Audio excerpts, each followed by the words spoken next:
જી કલ્પેશભાઈ, આજે સાયકલ વિતરણ કરવામાં આવ્યું છે, શું કહેશો? જય આદિવાસી જોહર. ધરમપુર આદર્શ નિવાસી શાળા ખાતે જે આજે વિદ્યાર્થીઓને સાયકલો આપી રહ્યા છે એના પર સ્પષ્ટ લખેલું છે શાળા પ્રવેશોત્સવ 2023.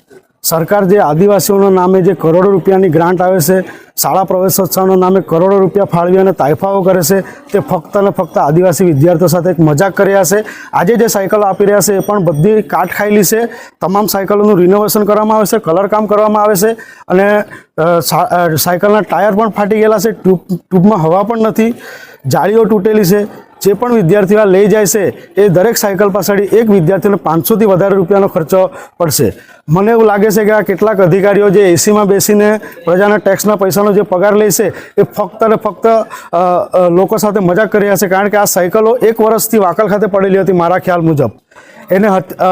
એને તાત્કાલિક અહીંયા ઉચકીને લાવવામાં આવે છે અને રિનોવેશન કરીને આપવામાં આવે છે. એ કેટલું યોગ્ય? કદાચ જ્યારે એમને આપવાની જરૂર હતી ત્યારે જ આપી દીધેલી હોત તો સાયકલોની આ પરિસ્થિતિ નહીં હોત.